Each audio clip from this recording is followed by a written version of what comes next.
Everybody knows you never go full retard. You went full retard, man. Never go full retard.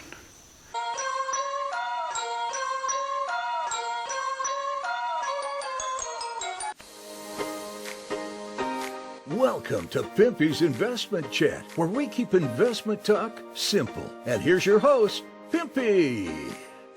What is going on out there, peeps? All right, look, I mentioned this before.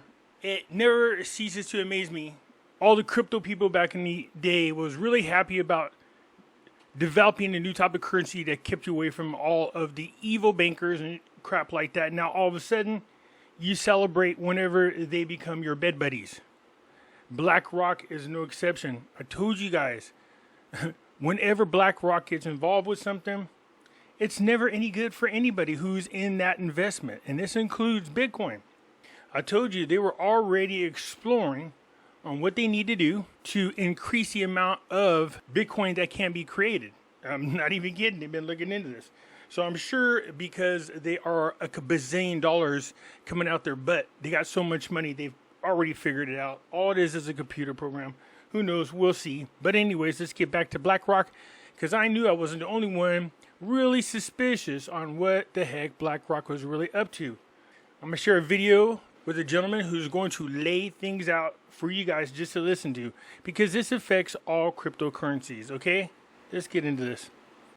Before we get started, do me a favor and hit the thumbs up button, and if you're not a subscriber, please do so, because when you do, it helps out the channel, and I certainly do appreciate it. You can follow me over on other platforms. I do have my own group over on Facebook called Pimpy's Investment Chat. Over here, we do talk about gold, silver, cryptocurrencies, as well as foreign currency investments. So head on over here and join us. It's free to do so. In here, I do post updates. If I should get on suspension from YouTube or get removed from YouTube and you want to know what happened to me, I'll let you know right here in this group.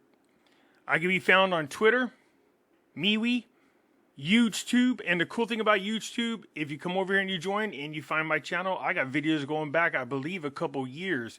So if you want to see some older videos that I have on Nasera, Jacera, gold, silver, cryptos, come on over here and join. Look me up and check out my videos. You can also find me on Odyssey. Catch me on Rumble. When I say that the links for all these are down below in the description, some of you don't know what I'm talking about. It's real simple. Just go down to the bottom right here of any of my videos. See this? This is the description. Hit show more. And there are all the links to all the platforms I just spoke about. Okay, what's going on in the world of cryptos? Let's see here. Bitcoin's at $26,274. Ethereum's at $1,623.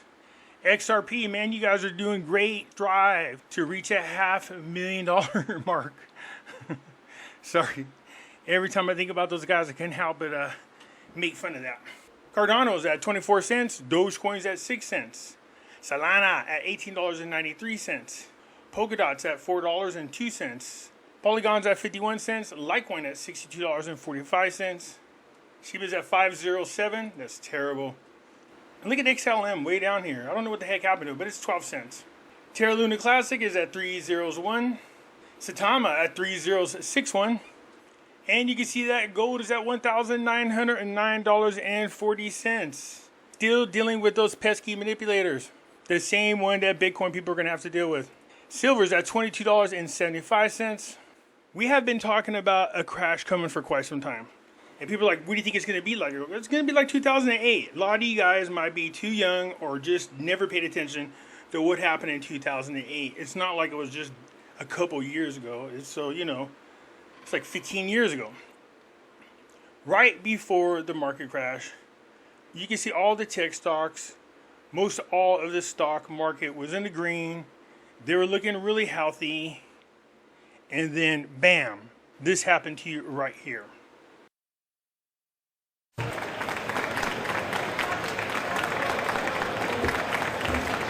Down 1.7% here, a loss of 37 points or so. Apple shares are just getting hammered this morning. We're down by between 3 and 4.5% generally across these markets. Let's talk about the speed with which we are watching this market deteriorate. We're red everywhere, essentially, down by 4-5%. We're down over 16%. Dow at the same time has fallen about 18%. The stock market is now down 21%. Because we're now down 43%. what in the world is happening on Wall Street? Two-year note yields went from 190 to 166 in the blink of an eye. On the NASDAQ, everything and more has been completely wiped out. It was the worst day on Wall Street since the crash of 1987. Traders here working the phone say a lot of their customers are freaked out, waiting to see how low the Dow will go. They're focused on the Dow, not so focused on OPEC. Yes, OPEC did cut production by 1.5 million barrels per day. Really, you're seeing just broad-based declines across all of the major technology sectors. Apple's under pressure. Yahoo down 8.5%. Cisco 6.5%. Research. Wait, I just want you to peep something out. Apple stock's at $91.32. Search in motion 10%. And we're not getting the bid wanted. We're not getting the stop trading, and we see where the buyers are. We're just every day they're pounding it.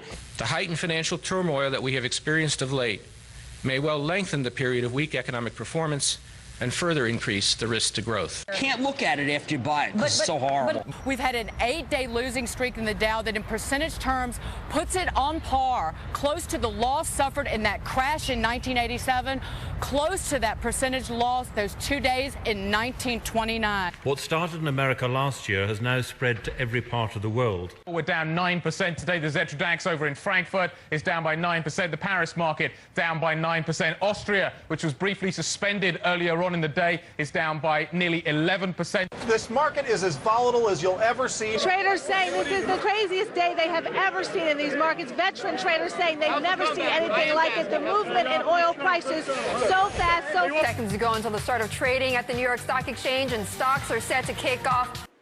Yes, you have that to look forward to, because it's going to do it the same way. The weird thing is all these rich billionaires were selling all their stock before the crash, liquidating as many of their assets as possible, including real estate. What were they doing? They were getting cash ready. All they did is sit back and wait for the dust to clear. So if they sold some stocks, let's say they were invested in, well, we just saw it. Apple, it's at $91. But let's just say that Apple was at $200 when they sold it. Next thing you know, Apple's now at $91. Then it drops all the way down to $70. Then it drops down to $60, and then it finally bottoms out. So the stock that you sold for $200, you can now pick up for around $61. That's what these people do. A lot of these crashes are orchestrated. This is how they take the money from the poor and give it to the rich. They plan these crashes, and the rich people get prepared for it. They liquidate, they are cash ready, they just sit back, relax, and then they wait. And then when they think it's bottom out, they start buying in. And when they start buying in, you start to see some positive movement within the stock market. And other people see it, and then they pay attention. By the time they get around to actually jumping back in the stock market, the billionaires have jumped in there and pretty much gobbled up all the great stocks. And all they do is sit back, relax, and catch that ride up. That's what they do. The difference between them and Blackrock is Blackrock doesn't only do that. They actually look for what they would consider their perceived enemy, and then they attack it. And if they can't attack it through the news, then they infiltrate it, is what they do.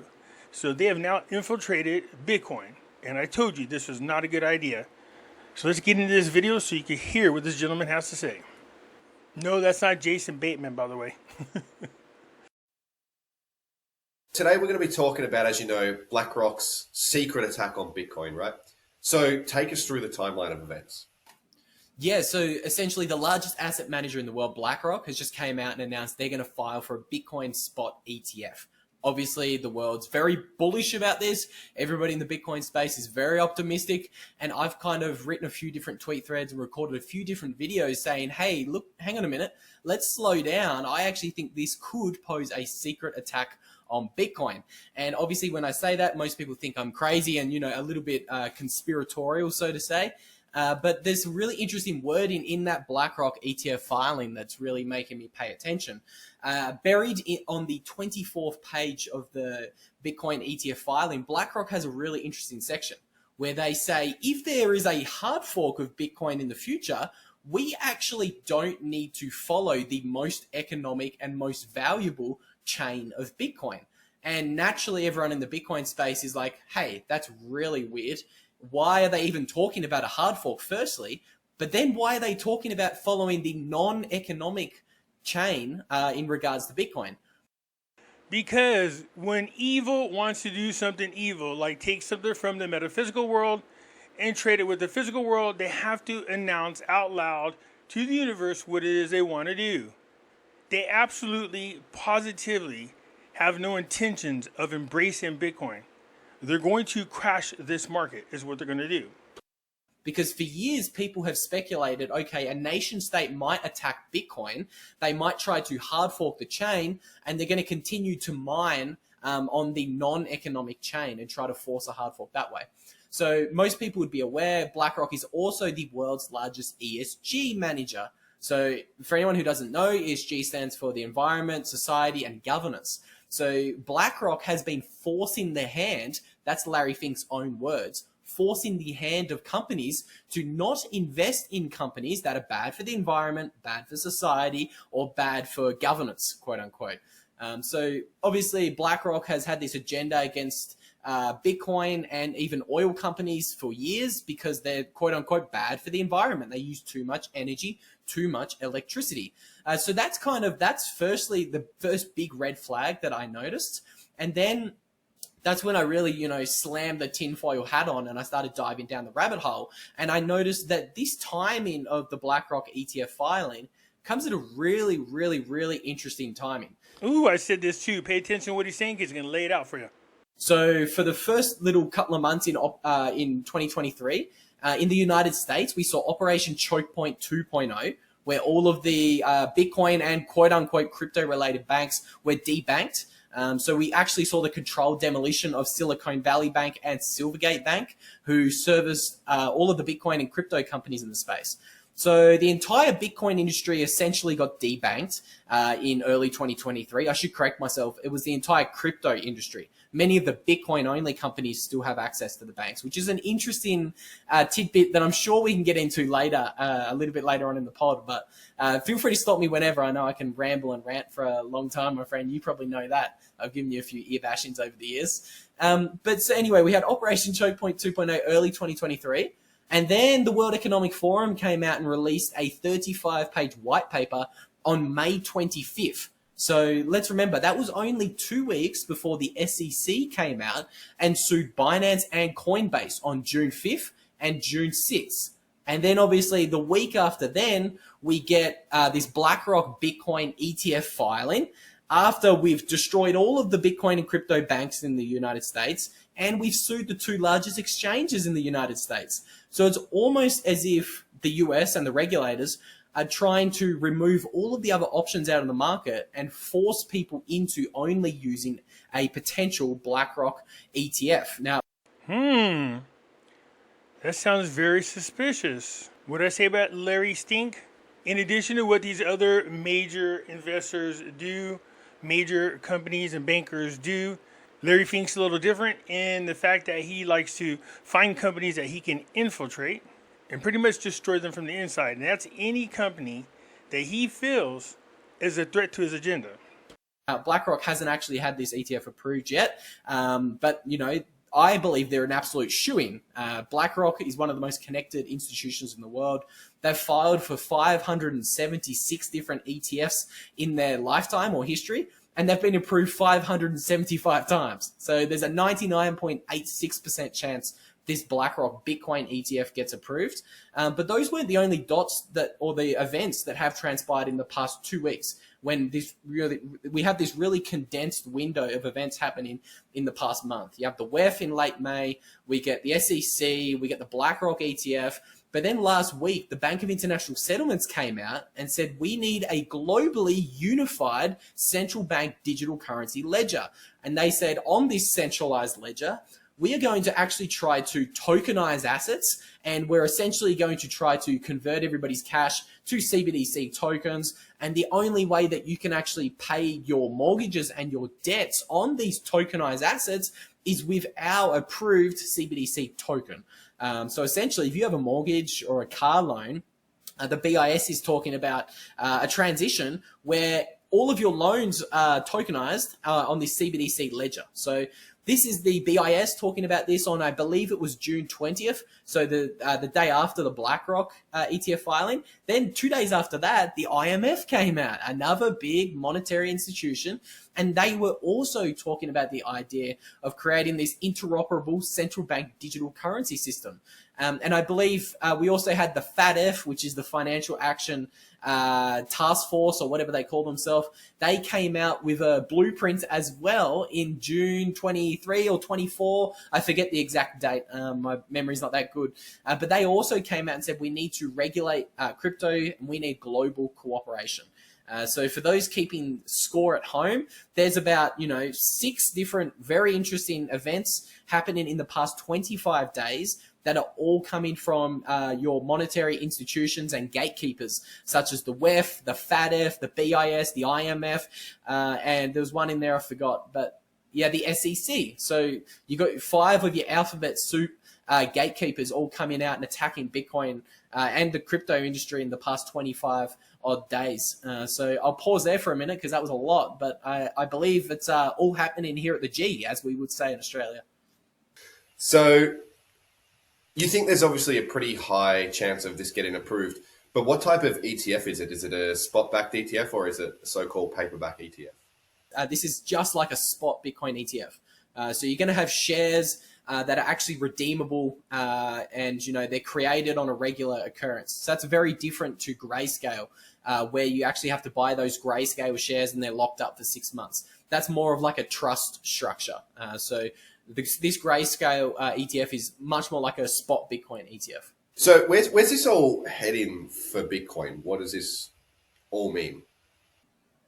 So I believe, obviously they're attacking us because they're taking us seriously. That's why I believe they are attacking us. The entire world looks to be adopting Bitcoin at a breakneck pace. In Nigeria, they tried to roll out central bank digital currencies. They even tried to remove everybody's bank accounts in Nigeria. Anybody who serviced a Bitcoin exchange in Nigeria was completely debanked.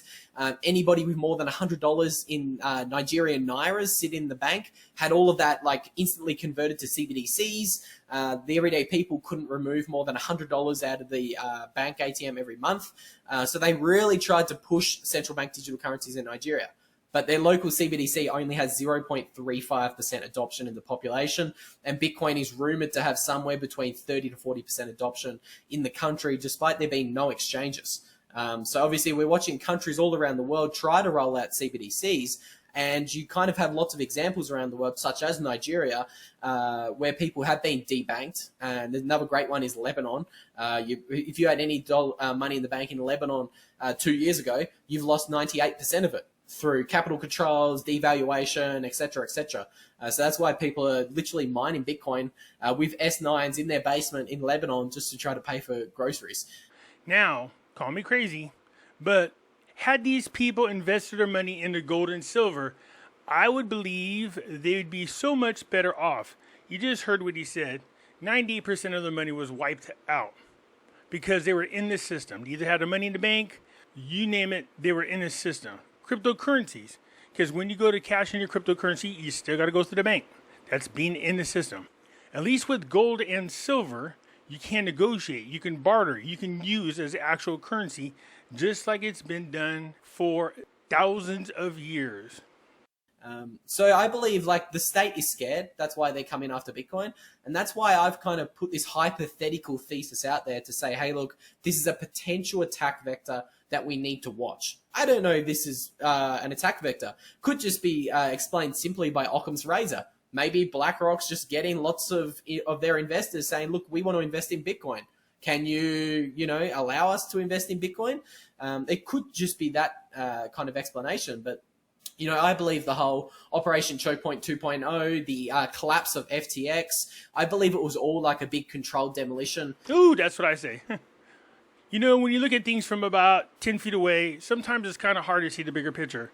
But if you look at something from, say, 30,000 feet away, you can definitely see the bigger picture.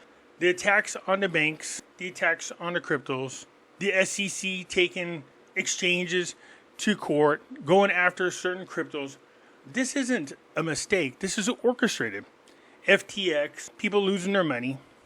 Now, I know there's people out there getting you guys all excited. They're like, hey, man, when the new CBDC comes, XLM and XRP, they're going to be backed by gold and silver. No, they're not. You have IOTA. You have all these other things. You definitely want to be in cryptocurrencies. There is nothing out there in writing that a blogger hasn't put out there that says that's going to happen, that these particular cryptocurrencies are going to be backed by any precious metals at all. Now, I'm not saying it's not possible to back up cryptocurrencies with precious metals. What I'm saying is there is nothing out there in writing that says that's what the plan is. All you have is all these bloggers and YouTubers creating these rumors, and the crap that they try to share as being legitimate is usually something that they've typed up. I've debunked so many of them, it's not even funny. I've been warning people now since, loud and clear since 2015 about being into gold and silver. You just want to protect yourself. That's it. Keep it with you at your house. Put it somewhere safe. You have it with you. You own it. You have it. You're out of the system. I understand you have to keep some money in the bank to take care of bills and stuff like that. I get that. But you definitely want to protect yourself, okay? If what we just saw happen with the market crashing, ask yourself this. What do you think people are going to do? Well, one, you're going to see a bank run if they ain't already converted over to the CBDC. If there's a bank run, that means then they're going to limit the amount of money you can get out. Your money's stuck in there. What do you think happens to the cryptocurrency exchanges? We see it every time. Whenever there's a crash and it starts to lose a lot of value in the cryptocurrencies, people rush to the exchanges, and then the next thing you know, you can't sign on to stop the damage that's happening to your cryptocurrencies. You can't sell them, you can't put them on hold, you can't do anything because you can't log on to the network. How is that safe? I've also spoke about the fact that gold and silver, just like everybody else, they're going to go down. They do in all these crashes. They go down a little bit, but then they rebound quicker. And why do you suppose they go down a little bit? Because if people are not working or they need money, they have no choice. They start selling their gold and their silver, and the market starts to get saturated with the actual physical gold and silver. It's only a short-term thing. It happens every time until the people wake up to the fact that there's cheaper gold and silver and the market's saturated with it. They start grabbing up all the physical stuff, and before you know it, we're right back to where we were, and gold and silver start to shoot back up. Those of you who've been listening to me now for ever and a day, you guys know I used to do this thing called Stock Watch. I told everybody there was a window of opportunity in which you can make money on cryptocurrencies. The only thing I missed was when that window closed. I thought it was going to close in July. It ended up closing in November. So I missed it by a few months, but nonetheless, if you just magically happen to be investing the money that I had suggested into those particular cryptos and some of those stocks, then you made out very, very well in a very short period of time. So somebody said, hey, Pimpy, do you think there's going to be another window like that with crypto? I go, yeah, maybe. And I go, what I'm watching for is how this whole Blackrock Bitcoin thing is going to really affect the crypto market. My thought process is just like they do everything else. They're going to pump it up. They're going to hype it up. And Bitcoin's going to go on a run. And all the other cryptos, you know the whole saying, high tide lifts all ships. And you're going to start to see them go up again. And people are going to get all excited. And they're going to do the worst thing ever. They're going to start taking money out in loans or selling their gold and silver, doing whatever they can to get more money so they can buy more cryptocurrencies. And then before long, bam, one day you're going to wake up and the door has shut in your face and you can't get on your exchanges to save yourself from the crash that's going to take place. Look, if you're trying to be cash ready, I can understand that. You want to liquidate everything and just sit back and watch. But if you're going to central bank digital currency and you don't have that cash, what are you going to do? You definitely want it in gold and silver. You want precious metals. That's the one saving grace that's going to protect you guys.